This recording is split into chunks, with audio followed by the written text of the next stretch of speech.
Good morning everyone. आज की class में हम फिजिक्स में नया चैप्टर स्टार्ट करेंगे जो कि है वर्क, एनर्जी एंड पावर।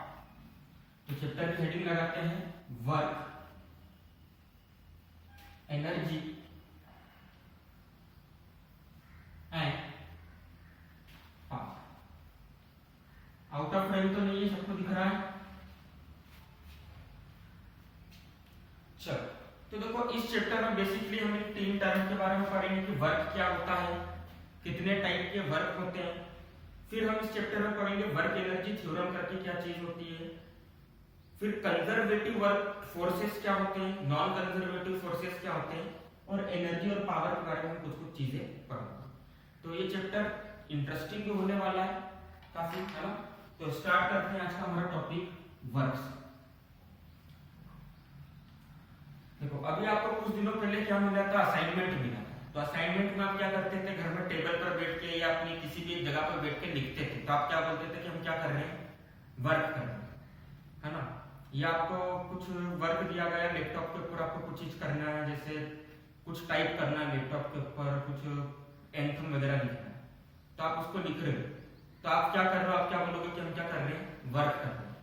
पर एक चीज सोच के बताओ, क्या साइंस की लैंग्वेज में हम इसे वर्क बोलेंगे, है ना। साइंस की लैंग्वेज में इसको वर्क नहीं बोलेंगे। आपको मैं रोज होमवर्क देता हूं, बैठ के घर पे होमवर्क करते हो, तो आप क्या बोलते हो कि हम वर्क कर रहे हैं, होमवर्क कर रहे हैं। पर साइंस की लैंग्वेज में हम इसे वर्क नहीं बोलेंगे। साइंस की लैंग्वेज में वर्क क्या होता है कि अगर मेरे पास में कोई ऑब्जेक्ट है ना, जैसे मेरे पास में कोई ऑब्जेक्ट है, बॉल है ना, इस बॉल के ऊपर मैंने क्या करा, फोर्स लगा, इस बॉल को मैंने क्या करा, किक करा। तो मेरे किक करने के बाद ये बॉल क्या हुई, कुछ दूरी पर आगे चल गया। तो इस बॉल का क्या हुआ है, डिस्प्लेसमेंट हुआ है, हुआ कि नहीं, है ना। बॉल को मैंने फोर्स लगाया, बॉल का क्या हुआ, कुछ डिस्प्लेसमेंट हुआ। तो साइंस की लैंग्वेज में हम इसको बोलेंगे कि वर्क हुआ। बात समझ में आई? तो साइंस की लैंग्वेज में वर्क डन का मतलब क्या होता है, जब भी आप किसी ऑब्जेक्ट के ऊपर फोर्स लगाते हो तो उसका डिस्प्लेसमेंट होता है, तो हम उस चीज को क्या बोलते हैं कि हाँ ऑब्जेक्ट के ऊपर क्या हुआ है, वर्क। आगे बात समझ में सबको, जल्दी बताओ, है ना। जैसे आपने कॉमन लाइफ में एग्जांपल देखा होगा, किसी की कार बंद पड़ जाती है ना, तो कई बार लोग बात क्या करते हैं, कार को धक्का लगाते हैं, पुश करते हैं, फोर्स लगाते हैं। तो कार को पुश करते हैं तो कार का डिस्प्लेसमेंट होने लगता है, तो वहां पे वर्क डन हो रहा है कि नहीं हो रहा है, है ना। वहां पर साइंस की लैंग्वेज में भी वर्क हो रहा है, कॉमन लैंग्वेज के हिसाब से भी वर्क हो रहा है। आपको स्कूल से असाइनमेंट मिला, आप बैठकर एक टेबल का असाइनमेंट लिख रहे हो, वर्क हो रहा है क्या, साइंस की लैंग्वेज के हिसाब से वर्क डन नहीं हो रहा। आगे बात समझ में क्लियर है?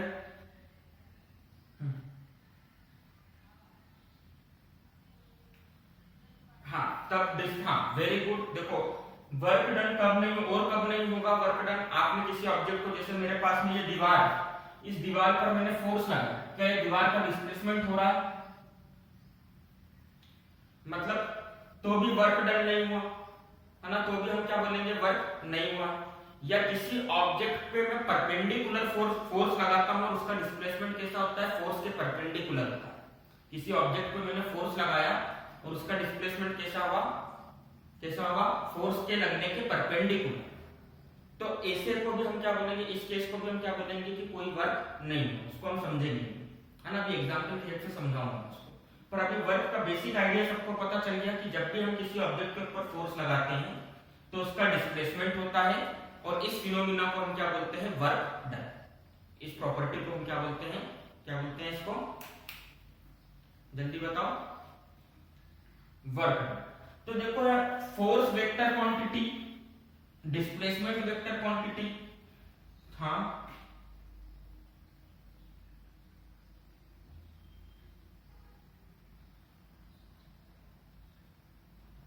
अभी मैंने क्या बोला, मैं एग्जांपल के थ्रू समझाऊंगा ना उसको, अभी अपन उस पर नहीं आगे, अपन बेसिक चले। अभी मैं सैटेलाइट के थ्रू समझा देता हूँ, है ना। चैप्टर बेसिक पहले बेसिक पढ़ोगे, उसके बाद तो वहां पर पहुंचोगे, रुक जाओगे, है ना। चलो, तो आपने किसी ऑब्जेक्ट के ऊपर फोर्स लगाया, उसका डिस्प्लेसमेंट हुआ, इसी को हम क्या बोलते हैं कि वर्क डन हुआ। अब एक चीज बताओ, फोर्स वेक्टर क्वांटिटी है, डिस्प्लेसमेंट भी कैसी क्वांटिटी है, वेक्टर क्वांटिटी। तो अब है ना, इन दोनों का मल्टीप्लाई दो तरीके से कर सकते हो। हमने देखा प्रोडक्ट ऑफ वेक्टर में कि किसी भी वेक्टर्स का मल्टीप्लाई हम दो तरीके से कर सकते हैं। एक कौन से तरीके से, स्केलर प्रोडक्ट से, और एक कौन से तरीके से, क्रॉस, है ना। डॉट प्रोडक्ट, स्केलर प्रोडक्ट एक ही चीज होती है। एक तो डॉट प्रोडक्ट के तरीके से कर सकते हो और एक क्रॉस प्रोडक्ट के तरीके से। तो वर्क डन बेसिकली क्या होता है, फोर्स और डिस्प्लेसमेंट का डॉट प्रोडक्ट होता है। क्या होता है वर्क डन, फोर्स और डिस्प्लेसमेंट का कौन सा प्रोडक्ट होता है, डॉट प्रोडक्ट। अब डॉट प्रोडक्ट मतलब हम क्या बोलते थे कि दो वेक्टर को ऐसे मल्टीप्लाई करो कि सिर्फ मैग्नीट्यूड आंसर में आना चाहिए। तो बताओ वर्क डन स्केलर क्वांटिटी होगा या वेक्टर क्वांटिटी होगा। और कोई, स्केलर होगा। अभी हमने सीखा था कि जब भी हम दो वेक्टर के बीच में डॉट प्रोडक्ट निकालते हैं तो आंसर में सिर्फ क्या आता है, नंबर आता है। जैसे आपने देखा था कुछ 3 आया, 49 आया, 44 आया, कुछ भी आया, पर एक नंबर आता है ना, एक नंबर आता है। तो नंबर आ रहा है मतलब आंसर जो आ रहा है वो क्या है, स्केलर क्वांटिटी। और यहाँ पर आंसर क्या है, वर्क डन। तो वर्क डन हमेशा क्या मिलेगा आपको, कैसी क्वांटिटी होगा वर्क डन, स्केलर क्वांटिटी होगा। आगे बात सबको समझ में, हम चलो तो सिंपल सी वर्क डन की डेफिनेशन लिख लेते हैं हम। तो वर्क डन की डेफिनेशन क्या हो जाएगी, वर्क डन की डेफिनेशन हो जाएगी, it is defined as, it is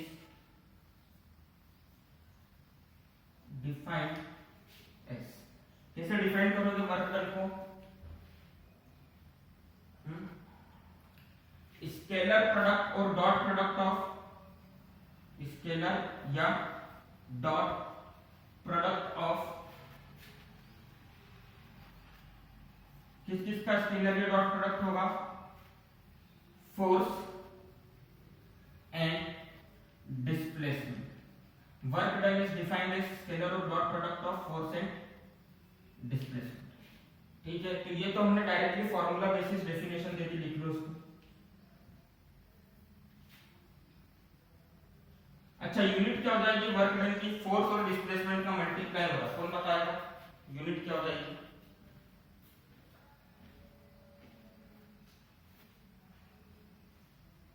कुछ भी,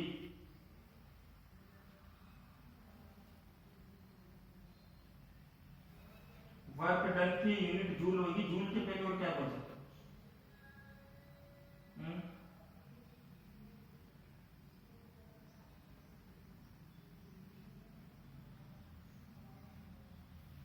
क्या होगी। अच्छा, जूल किसके इक्वल होता है, जूल किसने बोला था, लिख लिया ना सबने।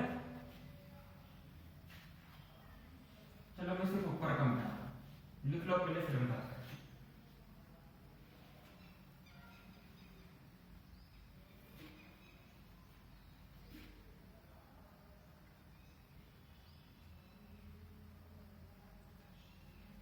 अच्छा, फोर्स की यूनिट क्या होती है,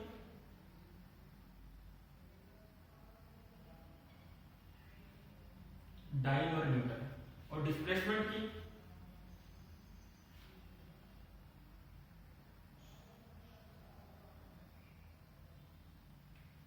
लिख लिया सबने।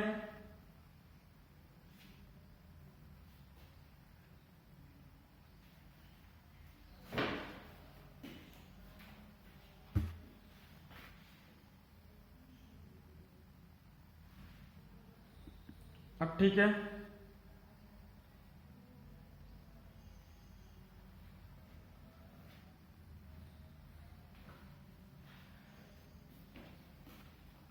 तो बेसिकली वर्क डन क्या होता है, फोर्स इनटू डिस्प्लेस, फोर्स और डिस्प्लेसमेंट का क्या होता है, डॉट प्रोडक्ट होता है ना।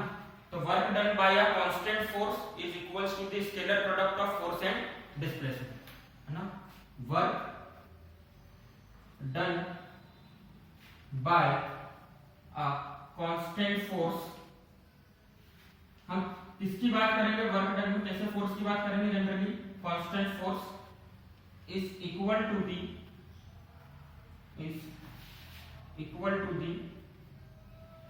Scalar product of force and displacement, scalar product of force and displacement. Out of frame तो नहीं हो रहा है,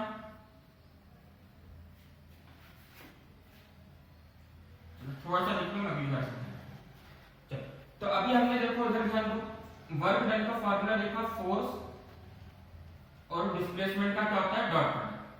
चलो इसका फार्मूला क्या हो जाएगा, एफ डॉट एस का फार्मूला सबको पता है, magnitude of vector S, magnitude of vector S और कौन सा थीटा होता था इनके बीच में, कॉस ऑफ थीटा बिटवीन।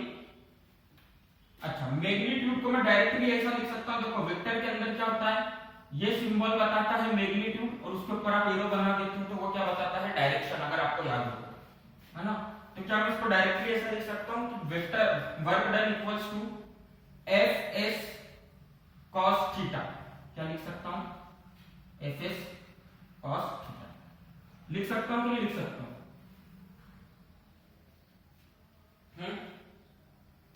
अब एक चीज बताओ, उसकी यूनिट की बात करते हैं, तो यूनिट क्या हो जाएगी इसकी, फोर्स की यूनिट होती है न्यूटन, डिस्प्लेसमेंट की यूनिट होती है मीटर, तो एक यूनिट क्या होगी इसकी, न्यूटन मीटर, क्या होगी एक यूनिट, एक यूनिट। और न्यूटन मीटर को ही हम बोलते हैं जूल, न्यूटन मीटर को ही हम क्या बोलते हैं, क्या बोलेंगे हम न्यूटन मीटर को, जूल, है ना। तो याद रखना इससे न्यूटन मीटर का मतलब ही क्या होता है, 1 जूल। देखो न्यूटन और मीटर को हम एक साथ याद नहीं रख पाते हैं, कई बार भूल जाते हैं, तो हमने क्या करा, इसका शॉर्ट फॉर्म बना दिया तरीके से, इसको एक नाम दे दिया जूल, ठीक है। तो न्यूटन मीटर को हम क्या बोलेंगे, जूल बोलेंगे। डायमेंशन फार्मूला बनाकर बताओ इसका, सबको आना चाहिए डायमेंशन फार्मूला ना, गलत नहीं होना चाहिए किसी का। क्या हो जाएगा डायमेंशन फार्मूला,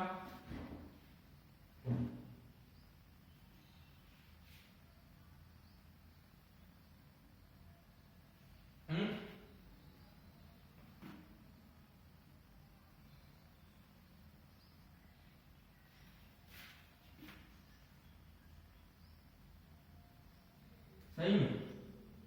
तो फिर फोर्स का डायमेंशन फार्मूला क्या होता है, आपने बोला m की पावर 0 l की पावर 1 t की पावर -2, सही है, खूब पढ़ी हुई है। चलो और कौन बताएगा, m की पावर 1 l की पावर 1 t की पावर -2, ये भी गलत। बोला था आप लोगों को फोर्स का डायमेंशन फार्मूला याद करो,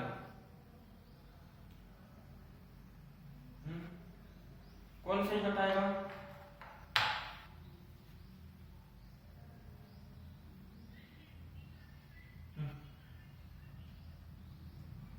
एल की पावर 0 आया। चलो अब यहाँ पर देखो सब, थोड़ा सा वापस से इसको रिवाइज कराना पड़ेगा।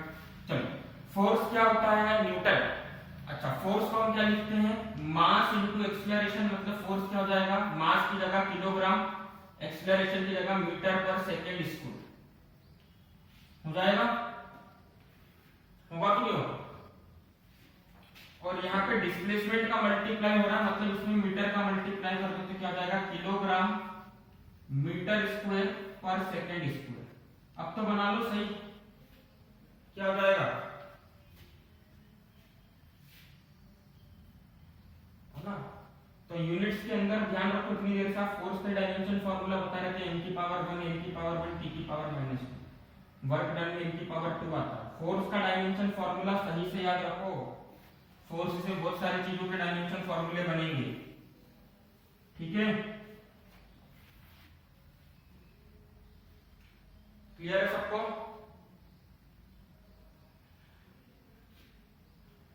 ए मतलब लेंथ, लेंथ का सिंबल होता है कैपिटल,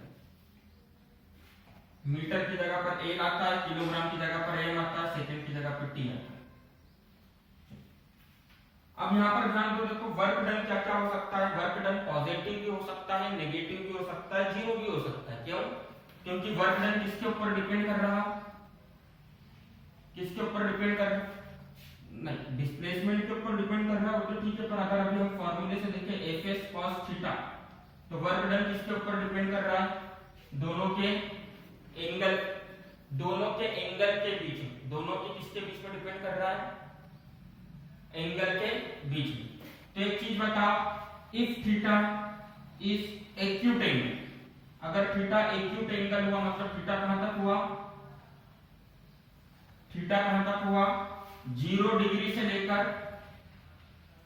थीटा 90 डिग्री तक हुआ। किसके इक्वल हुआ? 0 डिग्री से लेकर थीटा कहां तक हुआ? 90 डिग्री तक हुआ।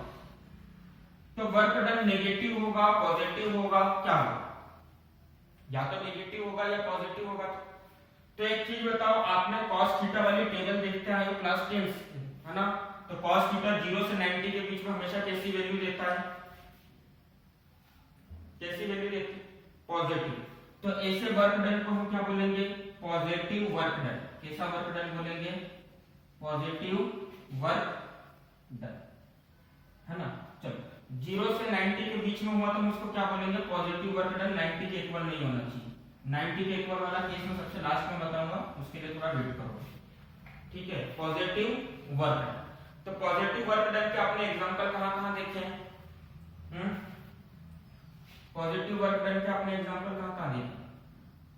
एक चीज बताओ, आप कुएं से पानी निकालते हो, आपने सबने देखा होगा ना, कुएं से क्या होता है? पानी निकाला जाता है। अच्छा, सिंपल सा चौक दिख रहा है? दिख रहा है कि नहीं दिख रहा? बोलो आपको, है ना? अगर मैंने इस चौक को क्या करा, ऐसे नीचे छोड़ा, तो इस चौक के ऊपर वर्क कौन से फोर्स ने करा? ये चौक था, इसको अर्थ का ग्रेविटेशनल फोर्स इसको अपनी तरफ खींच रहा था। मतलब हम इसके ऊपर बोल सकते हैं कि इसके ऊपर क्या लग रहा है? वेट फोर्स लग रहा है, W। ग्रेविटेशनल फोर्स मतलब एक तरीके से क्या, वेट फोर्स लग रहा है W mg सेंटर की तरफ। उस फोर्स ने क्या करा? इसके ऊपर वर्क करा। तो फोर्स किधर लग रहा है? डाउनवर्ड। डिस्प्लेसमेंट किधर हो रहा है? डिस्प्लेसमेंट भी किधर हो रहा है? डाउनवर्ड। अच्छा, दोनों के बीच का एंगल कितना हो गया? कितना हो गया? 0 डिग्री। दोनों के बीच का एंगल कितना हो गया? कितना हो गया? 0 डिग्री। तो वर्क डन क्या आएगा? देखो, पॉजिटिव आएगा, W equals to Fs cos 0 degree. cos 0 degree का कितना होता है? 1। तो W इक्वल्स टू Fs। आ गया? आगे बात समझ में, है ना? देखो, वर्क डन आया पॉजिटिव। अब मान लेते हैं कि डिस्प्लेसमेंट 2 मीटर हुआ और इसका जो वेट फोर्स था वो कितना था? 10 न्यूटन। तो कितना हो जाएगा? वर्क डन कितना हो जाएगा? 20 जूल। बोल सकता हूं मैं? अरे वेट फोर्स इसका 10 न्यूटन था और डिस्प्लेसमेंट 2 मीटर था, तो क्या हो जाएगा? 10 इंटू 2 20 जूल। क्लियर है सबको? एक और पॉजिटिव वर्क डन का एग्जांपल आप लोगों ने देखा होगा, जब हम कुएं में से क्या करते हैं? पानी ऊपर की तरफ खींचते हैं। कुएं के अंदर हम पानी भरते हैं, ऐसी वेल रहती है, वेल के अंदर हम क्या करते हैं? बाल्टी से पानी भरते हैं और उस बाल्टी को क्या करते हैं? ऊपर की तरफ खींचते हैं। तो जब हम उसको ऊपर की तरफ खींच रहे हैं तो कौन सा फोर्स वर्क कर रहा है? अच्छा, बाल्टी किधर की तरफ मोशन करेगी? ऊपर की तरफ कि नीचे की तरफ? जब आप बाल्टी को आप ऐसे करके इसे पकड़ के अपनी तरफ खींचोगे तो कहां आएगी? ऊपर की तरफ आएगी। मतलब उसका डिस्प्लेसमेंट किधर हो रहा है? ऊपर की तरफ। इसके ऊपर कौन कौन से फोर्सेस लग रहे हैं? एक तो ग्रेविटेशनल फोर्स लग रहा है, वेट फोर्स, और एक फोर्स कौन सा लग रहा होगा? जो हम खुद लगा रहे हैं, जो, है ना? जो खुद हम खींचते समय लगा रहा है, कोई भी इंसान जो खींचते समय लगा रहा है। तो जो फोर्स हम लगा रहे हैं इस बाल्टी को खींचते समय, वो और डिस्प्लेसमेंट के बीच का एंगल कितना हो गया?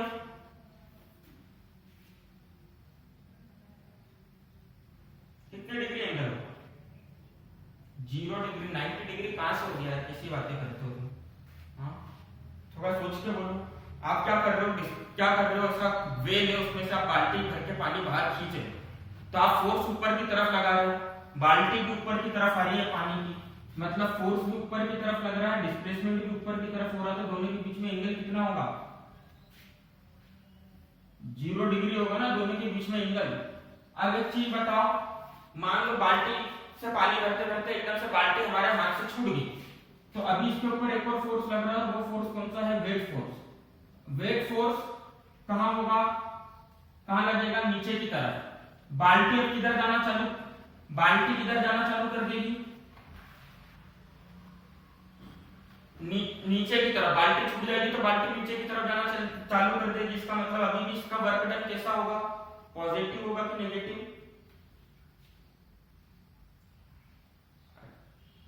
पॉजिटिव होगा ना वर्क डन। बाल्टी जैसे अपने हाथ से छूट गई, मान लो रस्सी टूट गई है, तो बाल्टी नीचे जा रही है, डिस्प्लेसमेंट भी किधर हो रहा है? किधर हो रहा है डिस्प्लेसमेंट? नीचे की तरफ। तो जब फोर्स और डिस्प्लेसमेंट की डायरेक्शन क्या हो? सेम हो, या दोनों के बीच में एक्यूट एंगल हो, तो हम क्या बोलते हैं? कौन सा वर्क डन हो रहा है? कौन सा वर्क डन हो रहा है? Positive work done. जैसे हमने क्या बोला अभी कि हमने कुएं के अंदर से क्या निकाला? पानी निकाला। तो पानी निकालते समय फोर्स ऊपर की तरफ लगा रहे हैं, और जो भी हमारा कंटेनर है इसका डिस्प्लेसमेंट भी किधर की तरफ हो रहा है? ऊपर की तरफ हो रहा है। तो दोनों के बीच में फोर्स और डिस्प्लेसमेंट के बीच का एंगल कितना हो गया? 0 डिग्री। चलो ये तो एग्जांपल हो गया 0 डिग्री वाले। अब आप लोगों ने बचपन में चीज करी होगी ऐसी, याद करो बचपन में क्या करते हैं सब बच्चे से, छोटी सी गाड़ी वगैरह दिखती है और उसको क्या करते हैं, ऐसा स्ट्रिंग से यहाँ से बांध देते हैं और उसको पकड़ के ऐसा खींच के खेलते हैं। देखा होगा आप लोगों ने, बहुत से बच्चों को खेलते हुए देखा होगा, अगर आपने नहीं करा होगा ऐसा पकड़ के खींच के चलाते हैं। देखा आप लोगों ने? तो एक चीज बताओ, क्या यहाँ पर ये जो गाड़ी है उसका डिस्प्लेसमेंट कैसा होगा? इस डायरेक्शन में होगा, हॉरिजॉन्टल होगा? होगा कि नहीं होगा? हॉरिजॉन्टल। आप फोर्स कैसा लगा रहे हो? ऐसा लगा रहे हो, और ये कार्ट किधर जाएगा? ये जो भी गाड़ी है व्हीकल किधर जाएगा? आगे की तरफ। मतलब इसका डिस्प्लेसमेंट इस डायरेक्शन में होगा। तो अब एक चीज बताओ, दोनों के बीच में एंगल 0 डिग्री है कि कुछ एक्यूट एंगल? एक्यूट एंगल है ना। तो इस केस में भी जो वर्क डन होगा वो क्या होगा? वर्क डन जो होगा कैसा होगा? पॉजिटिव होगा। अच्छा, तीसरे नंबर का केस देखो, कुएं और बाल्टी वाला। बाल्टी भले ऊपर की तरफ जा रही है, पर अभी ग्रेविटेशनल फोर्स की वजह से जो वर्क डन होगा, मतलब वेट फोर्स की वजह से जो वर्क डन होगा, वो पॉजिटिव होगा कि नेगेटिव? ग्रेविटेशनल फोर्स नीचे लग रहा है और बाल्टी ऊपर की तरफ जा रही है, तो वर्क डन क्या हो गया? क्या हो गया वर्क डन? नेगेटिव, है ना, क्योंकि दोनों के बीच में कौन सा एंगल आ गया? ऑप्टिक एंगल आ गया ना। वेट फोर्स नीचे की तरफ लग रहा है और बकेट का डिस्प्लेसमेंट किधर हो रहा है? अपवर्ड हो रहा है। तो दोनों के बीच में एंगल कितना हो गया? 180 डिग्री। तो कैसा वर्क डन होगा? कैसा वर्क डन होगा जल्दी बताओ? नहीं। तो पॉजिटिव वर्क डन के एग्जांपल सबको समझ में आ गए? चलो लिख, पॉजिटिव वर्क डन के एग्जांपल लिख लो। फॉलिंग ऑफ स्टोन और a body from certain height,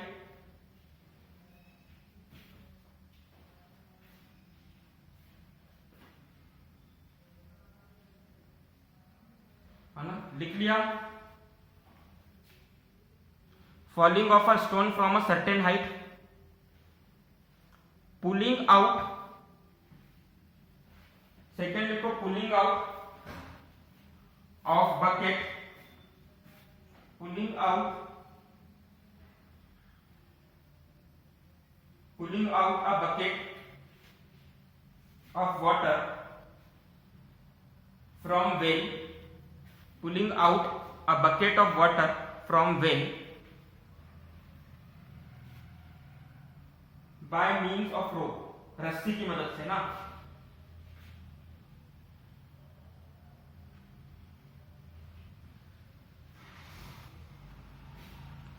pulling out a bucket of water from well by means of rope, मतलब रस्सी की हेल्प से पानी को क्या करना? कुएं से बाहर निकालना।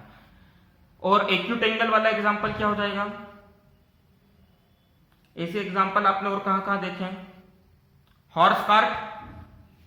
एक चीज बताओ, घोड़ा गाड़ी देखी है ना आप लोगों ने? बैलगाड़ी वगैरह देखी कि नहीं गांव में? तो बैलगाड़ी में भी तो यही होता है, बेल ऐसे बंधे हुए रहते हैं और यहाँ पर क्या रहती है, गाड़ी रहती है, बेल उसको पकड़ के इस डायरेक्शन में खींचता है, पर डिस्प्लेसमेंट किधर होता है उसका, नीचे की तरफ होता है ना, आगे की तरफ होता है ना डिस्प्लेसमेंट, इधर डायरेक्शन में। तो लिख लो, बुलक कार्ट लिख लो या हॉर्स कार्ट लिख लो, इन सबके केस में कैसा डिस्प्लेसमेंट, कैसा वर्क डन होता है,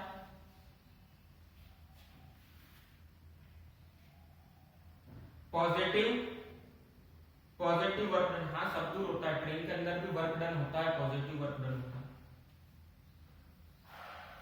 इंजन आगे की तरफ फोर्स लगाता है, बाकी पूरा डिस्प्लेसमेंट आगे की तरफ होता है। इतना क्लियर है सबको? अच्छा, अब एक चीज बताओ, अगर वर्क डन पॉजिटिव है तो ऑब्जेक्ट की एनर्जी इंक्रीज होगी कि डिक्रीज? फॉर एग्जांपल, अगर मैं चॉक को गिराता हूं तो इसकी स्पीड हर सेकंड इंक्रीज होगी कि डिक्रीज होगी? ऊपर से नीचे गिराने में स्पीड कम होगी, मतलब तुम्हारा कहने का मतलब ये है।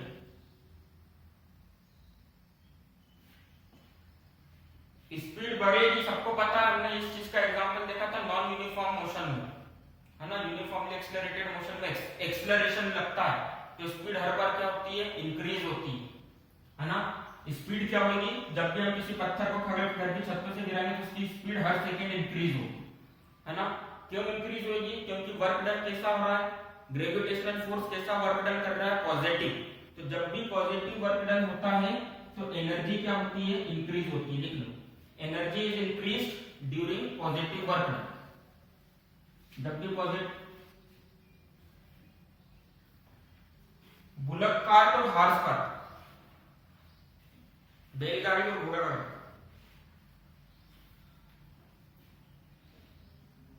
लिख लिया। Bullock cart and horse cart. अरे गांव में देखा ना आपने, अपने स्कूल के पास में डिब्बिया होना, देखो बैलगाड़ी वगैरह दिखती हुई है।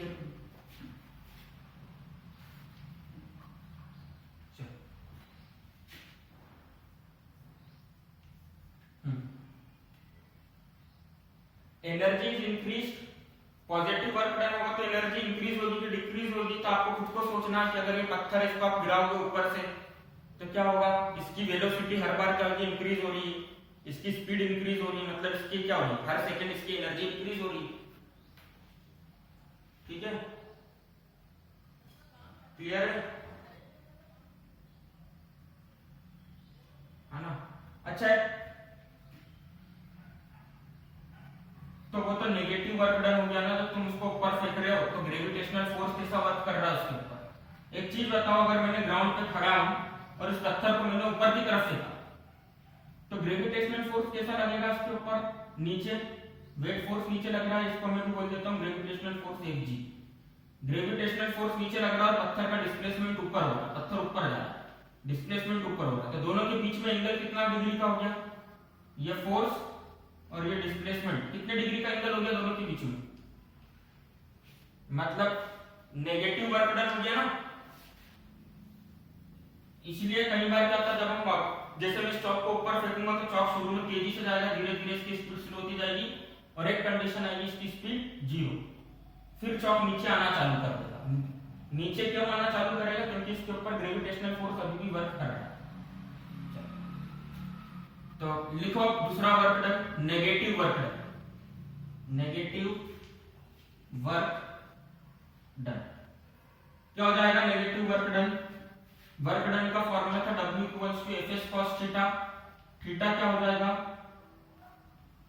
Obtuse angle. कौन सा एंगल? ऑब्ट्यूज एंगल, मतलब 90 डिग्री से बड़ा और 180 डिग्री से छोटा या उसके बराबर। क्लियर है सबको? है ना। तो इस केस में थीटा क्या हो जाएगा आपका? ऑब्ट्यूज एंगल हो जाएगा, है ना। तो इसके एग्जांपल आपने देखा होगा, कैसा एग्जांपल? जैसे अभी हम कुएं की बाल्टी वाला बात कर रहे थे, है ना। ये कुएं के अंदर हमने से क्या निकाल रहे थे? बकेट ऑफ वाटर बाहर एक्सटेंड कर रहे थे, बाहर निकाल रहे थे बकेट ऑफ वाटर। तो जैसे इसके ऊपर ग्रेविटेशनल फोर्स किस डायरेक्शन में लग रहा है? नीचे की तरफ। डिस्प्लेसमेंट किधर हो रहा है? कौन बताएगा डिस्प्लेसमेंट किधर हो रहा है इसका? ऊपर की तरफ। तो दोनों के बीच में एंगल कितना हो गया? 180 डिग्री हो गया है ना। चलो अब देखो, अगर एक हॉर्स कार्ट है, हॉर्स कार्ट को हॉर्स आगे की तरफ क्या कर रहा है, पुल कर रहा है, मतलब ये कार्ट किधर की तरफ जा रही है, आगे की तरफ, ये फोर्स लगा रहा है हॉर्स, एफ फोर्स और एच फोर हॉर्स लिख दिया है, डिस्प्लेसमेंट आगे की तरफ होगा। पर उसी समय जब भी कोई ऑब्जेक्ट के बीच, दो सरफेस के बीच में रिलेटिव मोशन होता है तो सबको पता है फ्रिक्शन फोर्स आता है। तो फ्रिक्शन फोर्स किधर लगेगा, फ्रिक्शन फोर्स क्या करेगा, मोशन का अपोजिट करेगा, अपोज करेगा ना मोशन का। तो ये मान लो ये फ्रिक्शन फोर्स लग रहा है, ये रहा हमारा फ्रिक्शन फोर्स। तो बताओ फ्रिक्शन फोर्स कैसा वर्क कर रहा है, पॉजिटिव की negative, work done by friction force, work done by friction force negative. अच्छा, अब इस चौक को मैंने ऊपर फेंका तो ग्रेविटेशनल फोर्स कैसा वर्क करा, इस चौक के ऊपर, इस चौक को ऊपर फेंका तो ग्रेविटेशनल फोर्स ने कैसा वर्क करा, इसके ऊपर नेगेटिव वर्क करा। ठीक है, आगे बात समझ में सबको। अच्छा, नेगेटिव वर्क डन में एनर्जी इंक्रीज होगी कि डिक्रीज होगी, डिक्रीज होगी है ना। देखो हॉर्स जितनी पावर से उसको खींचेगा कार्ट को, उससे कम पावर से आगे चलेगा, क्योंकि दोनों सरफेस के बीच में फ्रिक्शन है, व्हील और रोलर के बीच में फ्रिक्शन है। इधर हम बात करते हैं, यहाँ पर क्या होगा, ग्रेविटेशनल फोर्स क्या करेगा, अपोज करेगा जितने फोर्स से हम खींचना चाह रहे हैं, मतलब यहाँ पर भी एनर्जी कम होगी। और सबसे बेस्ट एग्जांपल, पत्थर को जब हम ऊपर फेंकते हैं तो उसकी स्पीड क्या होती है, हर सेकंड डिक्रीज होती है, आता ना एक पॉइंट जीरो हो जाती है, जैसे देखो जीरो हो गई, ये जीरो हुई और फिर वापस से नीचे आना चालू हो गया। लिख लो,